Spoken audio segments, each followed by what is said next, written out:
주님, 부족한 저희들은 눈이 어둡고 또 귀가 어두워서 하나님의 말씀을 다 이해할 수도 또 가늠할 수도 없습니다. 주님이 저희 가운데 빛을 비추어 주셔서 이 말씀을 읽을 때에 또 함께 나눌 때에 살아계신 하나님의 말씀을 들을 수 있도록 은혜 베풀어 주시기를 기도합니다. 저희의 믿음을 시작하시고 또한 그것을 완전케 하시는 그리스도께 함께 귀를 기울이고 그리스도께서 우리 마음 가운데 살아계시기를 기도합니다. 주님, 여기에 함께 계셔서 이 말씀이 우리 마음밭에 심기워져 하나님 나라의 귀한 열매가 맺히도록 인도하여 주시옵소서. 주 예수 그리스도 이름으로 기도합니다. 아멘. 그림을 띄워주시죠. 네. 두리안이라는 과일입니다. 혹시 먹어본 분 계십니까? 한번 손 들어 보실까요? 먹어보신 분. 아유, 꽤 많이 먹어보셨네요. 네. 두리안을 미국에 와서 저는 처음 본 것 같습니다. 네. 한국장에서 두리안을 봤는데요. 저게 도대체 뭐지? 하는 마음이 들었습니다. 저 뿔난 저 과일이 도대체 무엇이란 말인가? 과일인지도 몰랐어요, 사실은. 저게 무엇에 쓰는 물건인가 이렇게 생각을 했었습니다. 그래서 누가 두리안 그러면은 이름을 알았기 때문에 이제 머릿속에 두리안이라는 과일을 생각은 하지만 그걸 먹어본 적이 없습니다, 사실은 저는. 네. 그래서 두리안이 무슨 맛이냐 그러면은 글쎄요, 무슨 맛인지는 잘 모르겠고 하여튼 뿔난 그런 과일이 있습니다. 그렇게 설명할 수밖에 없어요. 말하자면 저한테는 두리안이라는 과일은 알지만 그 진짜 알지는 못하는 거죠, 그렇죠? 근데 오늘 우리가 읽은 이 말씀이 딱 한 절밖에 되지 않는 말씀인데 저는 이 말씀이 꼭 두리안 같다는 생각이 듭니다. 이 말씀이 우리가 국어를 아는 사람은 읽을 때 무슨 의미인지는 알 수 있어요.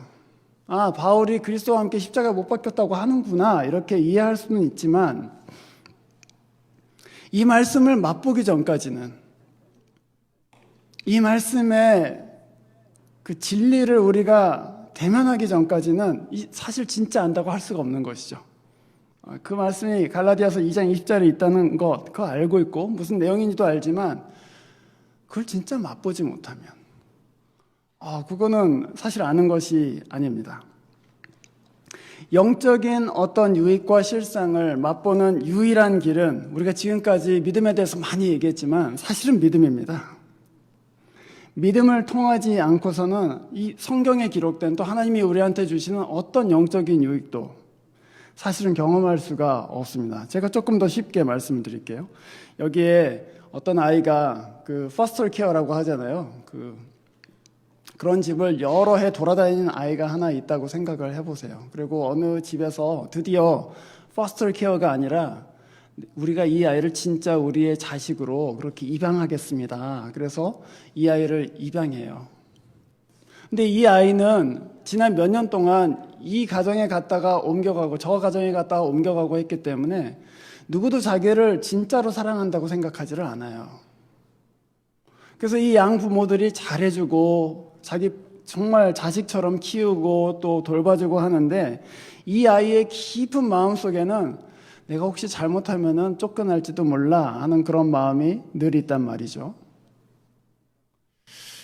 그러면 밥을 먹어도 편하지가 않고 잠을 자도 편하지가 않죠. 내 집이 아니니까 사실은. 부모들이 잘해주긴 하는데 저게 내가 학교에서 그래도 잘 공부하고 또 성실하게 하니까 그렇게 하는 걸 거야 하고 마음이 썩 편하지는 않습니다. 그리고 그게 사랑으로 느껴지지도 않아요. 부모들은 말합니다. 아니야, 우리는 절대 너를 버리지 않아.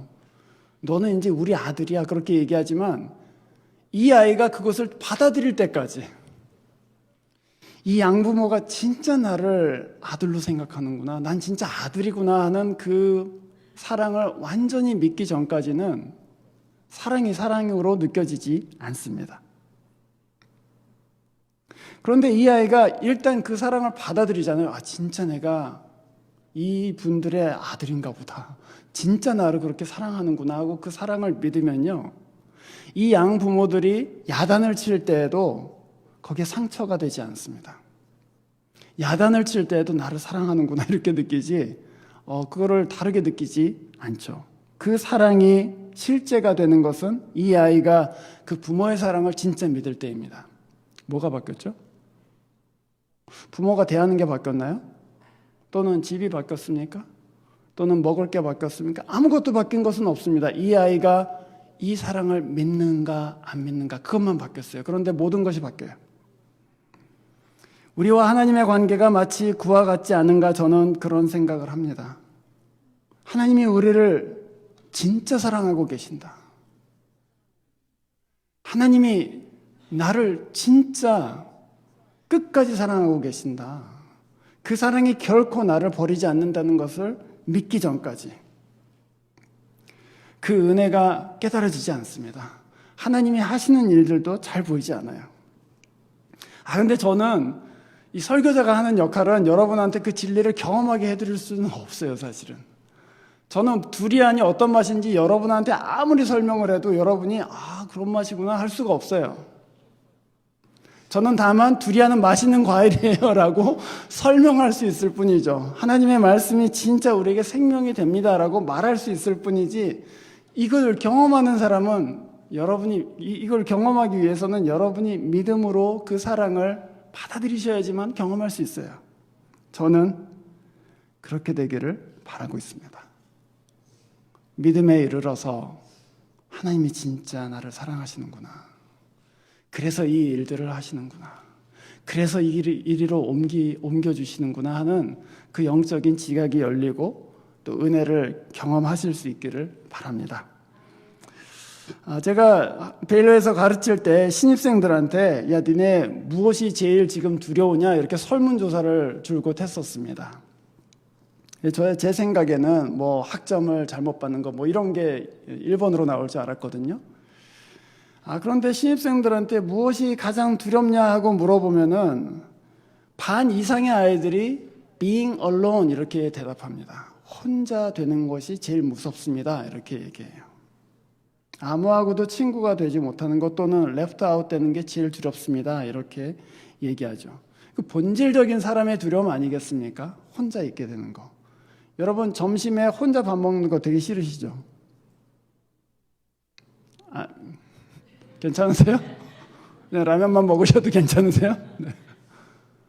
밥을 혼자 몇 개월간 혼자 먹고 있으면은 삶의 의욕이 막 떨어지죠. 도대체 나는 이 세상에서 뭐 하고 있나 뭐 그런 생각도 들고 혼자 된다는 것 또 외로워진다는 것, 그 굉장히 본질적인 두려움 중에 하나입니다. 곁에 아무 사람도 없다. 참 어려운 일이죠.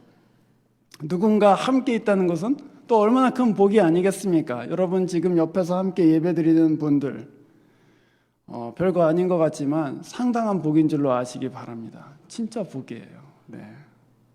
우리가 함께 여기서 예배 드린다는 것 자체가 너무나도 귀한 복이죠. 그런데 복음은 우리한테 하나님이 우리와 함께 계신다 이렇게 선포합니다. 그를 나의 목자로 믿으면 그가 나를 사망의 음침한 골짜기 다닐 때 인도하고 계신다. 우리가 물 가운데 있을 때 함께 계시고 불 가운데로 지나갈 때도 우리와 함께 계신다 그렇게 약속하십니다. 그래서 믿음이 우리가 그 하나님의 사랑을 믿으면 그가 우리를 지으신 하나님이시고 우리의 목자가 되신다는 걸 믿으면은 그것이 하나님이 무슨 일을 하고 계시는지를 볼 수 있도록 우리 영적인 지각을 열어주게 됩니다. 오늘 이 말씀 갈라디아서 2장 20절의 말씀은 신자와 그리스도가 어떻게 연합되어 있는지를 아주 잘 드러내고 있죠. 바울은 믿음 가운데에서 그리스도와 내가 연합했다는 것을 딱 3문장으로 요약했습니다. 오늘 바울의 믿음이 어떻게 그리스도와 그 자신을 연합시켰는지를 3가지 정도로 살펴보도록 하겠습니다. 첫 번째 말씀 3문장으로 되어 있다고 제가 말씀드렸는데요. 이렇게 처음에 얘기했죠. 나는 그리스도와 함께 십자가에 못 박혔습니다. 그렇게 바울이 고백했습니다. 나는 그리스도와 함께 십자가에 못 박혔다. 무엇을 믿는 것이죠? 그리스도와 함께 십자가에 못 박혔다. 그리스도께서 내 죄를 위해서 십자가 지셨다는 것을 믿는 것입니다. 구약 성경에 보면은 나무에 달린 자는 누구나 하나님께 저주를 받은 자다 이렇게 가르칩니다. 나무에 달린 자는 하나님께 저주받은 사람이다 그렇게 얘기해요. 하나님을 거역한 죄인들이 나무에 달린다 말하자면 그런 것입니다. 그런데 우리가 바울이 지금 십자가 볼 때에 사실은 저기에 하나님을 거역하고 살았던 내가 달렸어야 됐는데 사실은 내가 그 저주 가운데 달렸어야 하는데 죄 없으신 하나님의 아들이 저기에 달려있다. 그 얘기예요. 사실은 내가 가장 외롭게, 나무에 달린다는 것은 외로워지는 것입니다. 그렇죠? 혼자 달리는 거예요. 가장 외롭게 아무도 도와주는 이 없이 나무에 달려서 그 하나님의 진노를 다 받아야 됐는데 거기에 나를 대신하여서 죄 없으신 하나님의 아들이 달려있다 그거예요. 신자가 된다는 것은 십자가에 달리신 그 분이 나를 대신해서 거기에 계시다는 것을 믿는 것입니다. 내가 달렸어야 됐는데 하나님의 아들이 거기에 달려 계시다. 그것을 내가 믿을 때 그 사람은 신자가 돼요. 거기서 신자는, 그 십자가를 보면서 신자는 죄의 결과와 하나님의 진노를 깨닫습니다. 여러분 인생에 가장 큰 문제가 무엇입니까? 하고 물으면 사람들이 보통 여러 가지로 대답해요. 어떤 사람은 돈이 제일 큰 문제죠 이렇게 얘기해요. 돈만 있으면 나도 착하게 살 수 있어요. 뭐 그렇게 얘기합니다. 돈이 없으니까 인색하게 굴고 그러는 거지 돈만 있으면 저도 착하게 살 수 있습니다. 또 어떤 사람은 가정이 문제입니다. 이렇게 얘기해요. 내가 그런 디스펑셔널한 가정에서 태어나지만 않았어도 내가 이렇게 살지는 않았을 텐데 내가 예전에 그런 가정에 어려운 시간을 겪지 않았으면 내가 지금 훨씬 더 좋았을 텐데 그런 말을 하는 분들도 계십니다. 또는 건강이 제일 중요한 문제예요, 제일 어려운 문제예요 하고 대답하시는 분들도 계시죠. 어떤 사람들은 자식입니다 라고 말하기도 합니다. 자식 문제가 제일 중요한 문제입니다. 그런데 신자가 십자가를 볼 때에 십자가에 달리신 그 그리스도를 볼 때 내 인생의 진짜 큰 문제는 가족도 아니고 내 과거도 아니고 돈도 아니고 내 커리어도 아니고 사실은 내 죄구나 하는 것을 알게 됩니다. 내 죄가 망가뜨렸구나.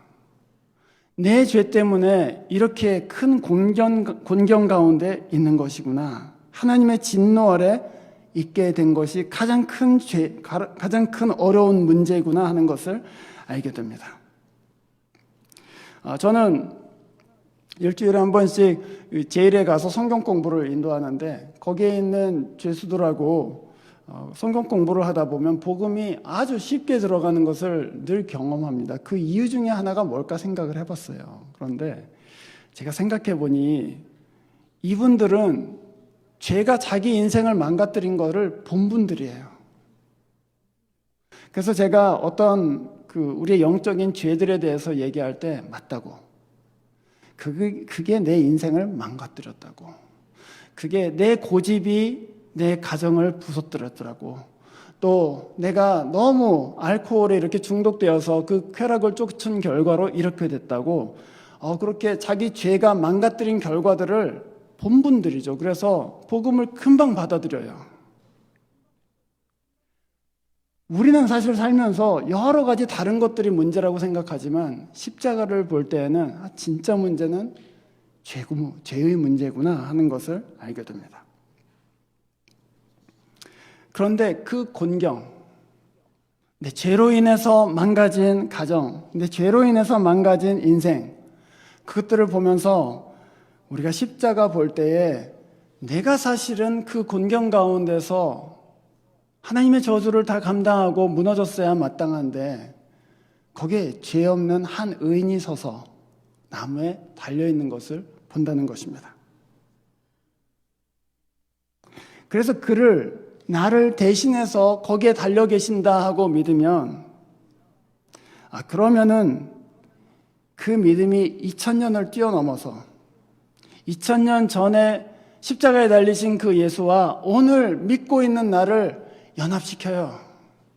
그래, 내가 너를 위해서 그 십자가에 달렸다. 고백해요. 주님, 제가 달려야 될 십자가에 주님이 달리셨습니다. 그래서 오늘 이 고백처럼 말하는 거예요. 내가 그리스도와 함께 십자가에 못 박혔나니. 그 그리스도의 사랑을 믿으면 십자가를 묵상할 때 내 손바닥이 아픕니다. 십자가를 묵상할 때 내 옆구리가 아파요. 나도 그 십자가에 주와 함께 달려있는 것처럼 생각되기 때문이죠. 주께서 내 고통을 대신 지신 것이잖아요. 그래서 내가 그리스도의 십자가 묵상할 때 그 고통이 나에게 전달돼요. 그래서 오늘 바울처럼 이렇게 고백하죠. 주님, 제가 그리스도와 함께 십자가에 못 박혔습니다. 그 고백은 제 인생의 가장 중요하고 곤경스러운 문제는 죄의 문제였습니다라고 고백하는 것입니다. 그리스도께서는 우리를 위해서 하늘의 보좌, 저 높은 하늘의 보좌에서 이 땅의 낮은 곳으로 내려오셔서 십자가를 지셨습니다. 그렇죠?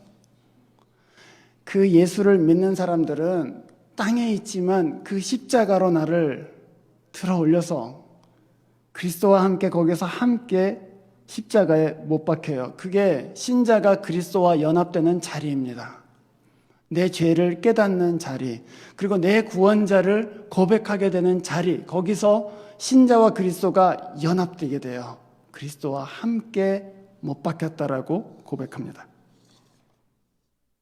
그래서 여러분, 그리스도를 만나시기 원하신다면 내 필요를 채우시는, 내가 원하는 필요를 채우시는 그리스도가 아니라 내 죄를 해결해 주신 그분, 나를 대신해서 저주를 받으신 그분을 내 주님으로 믿으시기를 바랍니다. 두 번째로 바울이 이렇게 고백했습니다. 이제 살고 있는 것은 내가 아니요 그리스도께서 내 안에 살고 계십니다. 이렇게 고백했습니다. 이제 살고 있는 것은 내가 아니다. 이게 무슨 말입니까? 내가 그리스도와 함께 십자가에 못 박혔고 그가 내 생명을 위해서 자기 생명을 주셨기 때문에 내 인생의 주님은 그리스도이십니다 라는 고백입니다. 그리스도가 내 주님이시다 이렇게 고백하는 거예요. 내가 이제 살지 않고 그리스도께서 다스리신다 그 얘기입니다. 하나님께서는 여러분을 성전으로 만들기 위해서, 여러분 안에 거하시기 위해서 여러분 안에 있는 모든 죄를 그리스도의 십자가로 다 씻어주셨습니다. 그리고 그 깨끗해진 성전에 주의 성령을 보내셔서 그 자리에 여러분과 함께 계시기를 원하시죠. 그 십자가의 은혜를 믿으면은 여러분은 여러분의 인생의 보좌를 하나님 앞에 드리는 거예요. 내 생명을 구해주신 분께 내 인생의 보좌를 드리겠습니다 하고 하나님 앞에 드리죠. 자기의 주권을 넘겨드려요. 그리고 주님, 이제는 주님을 위해서 살겠습니다 하고 고백합니다. 그런데 여러분, 우리가 예수 믿을 때 주께 다 드립니다 하고 말은 쉽지만 사실 예수 믿을 때 제일 어려운 것 중에 하나가 진짜 자기 자신을 드리는 것 아닙니까?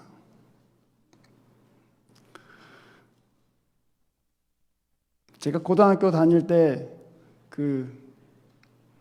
너무 교회에 열심히 나가는 그 고등학생들 부모님들이 상당히 걱정을 많이 했었습니다. 공부할 시간을 다 쪼개가면서 맨날 주말에는 교회에 가 있다고 걱정을 많이 하셨었어요. 네. 혹시 저러다가 목사 되는 거 아닐까? 그런 생각을 하는 것이죠. 또 저렇게 교회를 열심히 다니다가 혹시 하나님이 쟤를 아프리카로 보내시는 게 아닐까, 선교사로. 그런 생각을 부모들이 겁나게 이렇게 하고 있어요.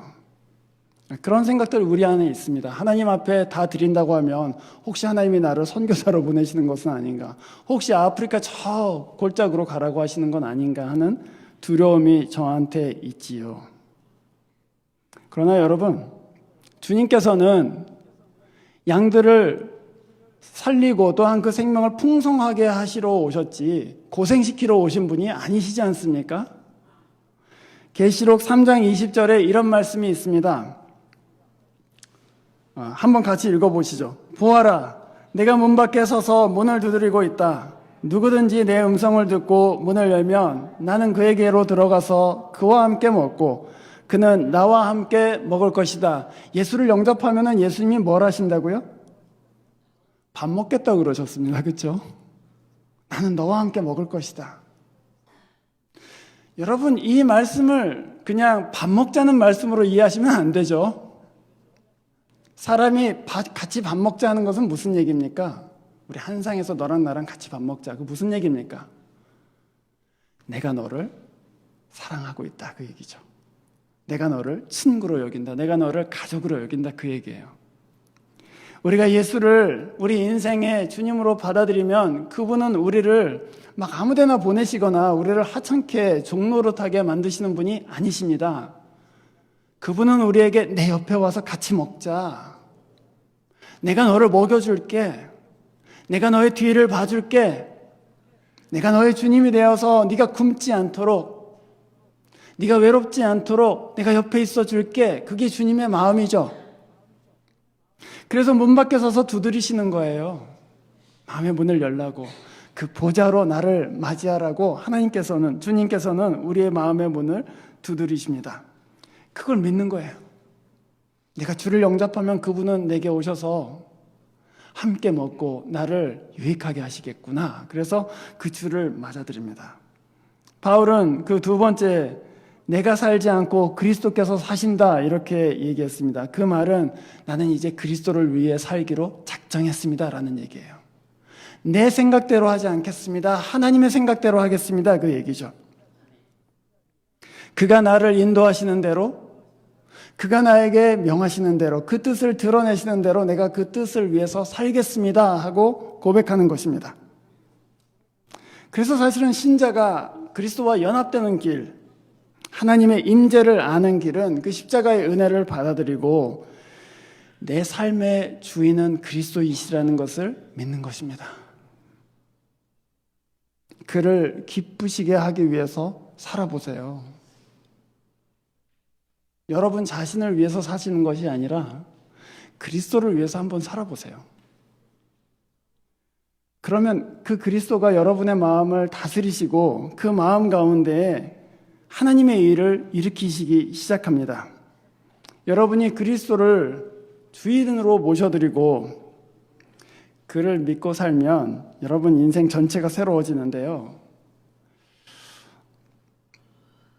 두 가지의 중요한 변화가 생깁니다. 첫 번째는 작은 일에 충성하게 됩니다.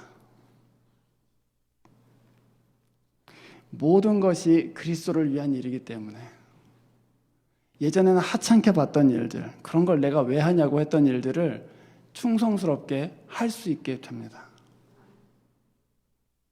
교회에서 상을 닦아도 또 쓰레기를 치워도 그게 하찮게 여겨지지 않아요. 왜 그렇습니까? 그리스도를 위한 일이기 때문에 그래요. 여러분이 어떤 형제한테 라이드를 주시죠? 그거 꼭 내가 해야 되나? 그런 생각 하실 수도 있어요. 그런데 그거 한번 기도해 보세요. 주님, 이거 주님이 기뻐하시기 때문에 합니다. 하찮은 일, 하찮지 않습니다. 그걸 주님의 이름으로 하기 시작하면 그 하찮은 일은 절대 하찮은 일이 아니죠. 왜냐하면 주님께서는 냉수 한 그릇까지도 자기의 이름으로 한 것을 잊지 않으시는 분이시기 때문입니다. 주님은 다 계산하고 계시고 주님은 그 작은 것 하나라도 주의 이름으로 한 것을 기뻐하고 또한 상으로 되갚아 주시는 분이시죠. 그래서 작은 일에 충성할 수 있게 돼요. 그게 첫 번째 변화입니다. 주를 내 인생의 주님으로 모셔드릴 때. 근데 두 번째는 거기에 기쁨이 회복돼요. 이전에는 중요한 일이 아니면 작은 일을 할 때는 괜히 내가 찌그러지는 것 같고 내가 무시받는 것 같고 또 나만 일하는 것 같고 그런 불만이 가득가득 찼단 말이에요. 그런데 주님이 이거 주님을 위해서 하는 것입니다. 그렇게 받아들이기 시작하면, 그렇게 믿고 주님께 드리기 시작하면 그 작은 일인데, 그 별거 아닌데 거기에서 하나님을 기쁘시게 한다는 신자의 기쁨이 이 안에 회복돼요. 그래서 그 작은 일에서도 이거 참 좋다 하는 마음이 생기죠. 그것이 신자가 그리스도를 자기의 인생의 주인으로 모셨을 때 일어나는 굉장히 희한한 변화입니다. 그런데 여러분 삶 안에서 작은 일에 충성하기 시작하고 또 거기서 여러분이 기쁨이 회복되기 시작하면 여러분 주변에 있는 사람들이 저 사람 되게 특이하다, 저 사람 가운데 하나님의 선한 능력이 나타난다 하는 것을 알게 됩니다. 그리스도의 임재가 나타나요. 그리스도께서 다스리시는구나. 그래서 저런 일을 아무 불평 없이 묵묵히 그리고 기쁨 가운데 행하고 있구나 하는 것을 알게 됩니다. 무엇이 바뀌었습니까? 역할이 바뀐 것도 아니고 무슨 교회가 바뀐 것도 아니고 뭐 환경이 바뀐 것도 아닙니다. 믿음이 바뀌었죠. 주님이 내 주님이십니다. 그리고 나는 주를 기쁘시게 하기 위해서 살겠습니다. 그거 하나 바뀌었어요. 그런데 여러분 삶에 기쁨이 회복되고 작은 일에 만족하면서 충성할 수 있는 그 기쁨이 회복됩니다. 저는 여러분이 무엇을 하시든지, 여러분이 공부를 하시든지 돈을 버시든지 작은 일을 하시든지 큰 일을 하시든지 주를 위해서 하실 수 있기를 바랍니다. 여러분 가운데 아마 짜증나는 일들도 있으실 거예요. 그런데 그거 하실 때 한번 그렇게 기도해 보세요. 주님, 제가 이거 주님 위해서 하겠습니다. 주님, 제가 지금까지 불평하면서 이 일을 했지만 이거 주님의 이름으로 다시 하겠습니다. 그럼 주님께서 그 마음 가운데 하나님의 은혜를 회복시켜 주실 것입니다. 세 번째로 바울이 맨 끝에 이렇게 얘기했습니다. 이제 내가 지금 육신 가운데서 살고 있는 것은 나를 사랑하셔서 나를 위하여 자기 몸을 내어주신 하나님의 아들을 믿는 믿음 안에서 살아가는 것입니다. 굉장히 길죠. 그를 줄이면 무슨 얘기냐 하면은 나는 믿음으로 살아갑니다. 그렇게 되어 있습니다. 나는 믿음으로 삽니다. 하나님의 아들을 믿는 믿음 안에 삽니다. 그렇게 고백해요. 여러분은 무엇으로 사십니까? 바울은 믿음으로 산다고 했잖아요. 여러분은 무엇으로 사십니까? 어떤 사람, 어떤 힘으로 살고 계십니까? 무슨 낙으로 살고 계십니까? 뭐 그런 얘기겠죠. 어떤 사람은 돈의 힘으로 삽니다. 어떤 사람은 자식 잘 되는 낙으로 살아요. 어떤 사람은 사업 잘 되는 기쁨으로 살지요. 그러나 신자는 믿음으로 사는 거예요. 그런 낙이 아니라, 그런 소망이 아니라 믿음으로 사는 것이 신자이죠. 그런데 그 믿음의 내용이 무엇이냐? 그게 중요합니다. 바울이 지금 이 세 번째 문장을 이렇게 장황하게 길게 한 것은 그 믿음의 내용을 설명하기 위한 것입니다. 그 믿음의 내용은 아주 단순하죠. 그리스도께서 나를 사랑하셔서 자기 몸을 내어주셨다는 것입니다. 내가 그것을 믿는 믿음으로 내 삶을 산다, 그 얘기죠. 하나님이 여러분을 지극히 사랑하는 것을 믿으십니까?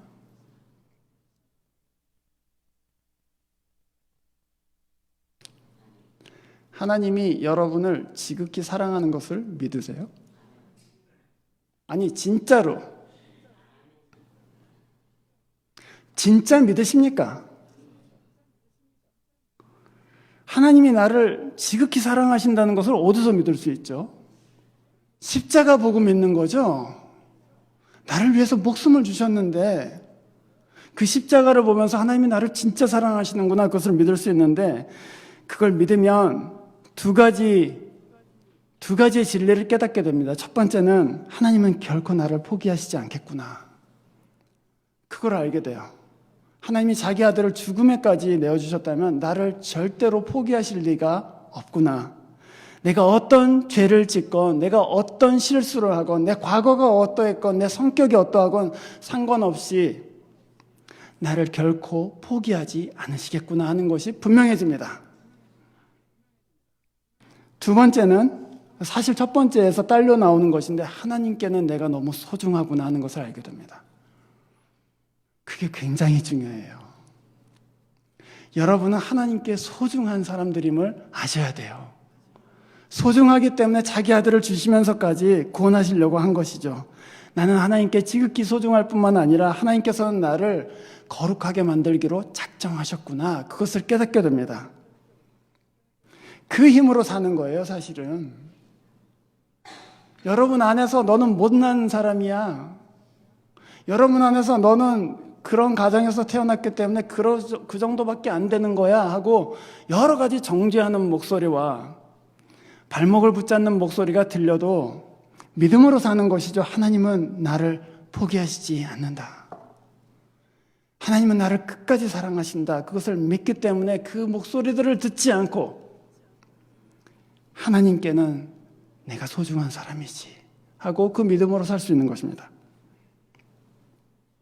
여러분 안에서 여러분을 찌그러뜨리는 소리가 들려도 여러분을 지극히 사랑하시는 그 하나님을 그 십자가 위에서 보는 것이죠. 그거를 받아들인 사람들, 그 사랑을 믿는 사람들은 두 가지를 할 수가 있게 됩니다. 첫 번째는 자기 자신과 화해할 수 있습니다. 자기 자신을 받아들일 수 있게 돼요. 여러분 가운데에는 자기 자신을 받아들일 수 없는 분들이 있으실 것입니다. 자기의 과거를 받아들일 수 없는 사람들, 자기의 지금 있는 모양을 받아들일 수 없는 사람들, 왜 이렇게 못생겼냐부터 시작해서 왜 이렇게 머리가 나쁘냐, 또는 왜 이렇게 돈이 없냐, 왜 이렇게 성격이 못 같냐 하고 자기 자신을 받아들일 수 없는 사람들이 여러분 가운데는 계실 것입니다. 그런데 하나님의 사랑을 믿으면 여러분 자신을 받아들일 수 있게 됩니다. 하나님께는 소중한데. 여러분의 눈으로 여러분을 판단하지 마세요. 하나님의 눈으로 여러분을 받아들이세요. 여러분 자신이 여러분에 대해서 생각하는 것은 중요하지 않습니다. 하나님이 여러분을 어떻게 생각하시는지가 훨씬 중요해요. 그걸 믿는 거예요. 하나님은 나를 소중한 사람으로 사랑하고 계신다. 그것을 믿으세요. 두 번째, 그 사랑을 믿고 나를 소중한 사람으로 받아들이면 죄를 이길 수 있는 힘이 생깁니다. 죄를 이길 수 있어요. 여러분, 죄는 어떤 많은 경우에 자기를 포기했을 때 드러나는 일들이에요. 난 아무렇게나 살아도 괜찮다.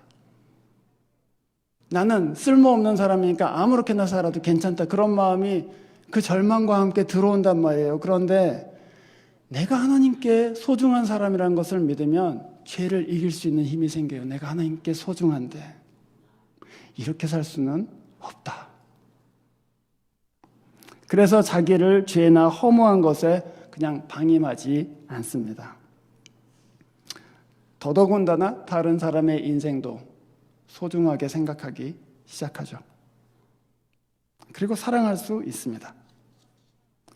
그것이 오늘 이 바울이 하고 있는 이야기들입니다. 하나님의 아들이신 주 예수 그리스도가 십자가에 못 박히신 것을 묵상하면서 그것을 바라보면서 그리스도와 연합되고 그리스도를 내 주로 모셔드리고 그리고 하나님 앞으로는 제 인생 그 사랑 믿는 믿음으로 살아가겠습니다.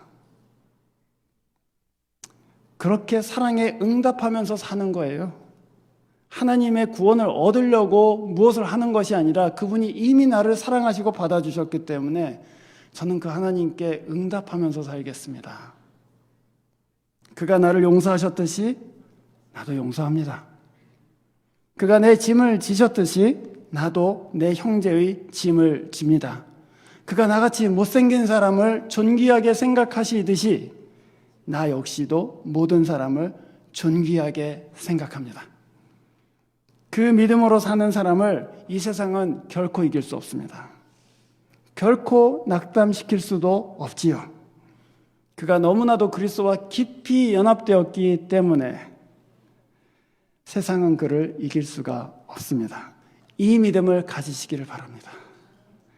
그 믿음이, 여러분이 그 믿음으로 사시면 그 믿음이 여러분의 하나님을 영화롭게 할 것입니다. 기도하겠습니다.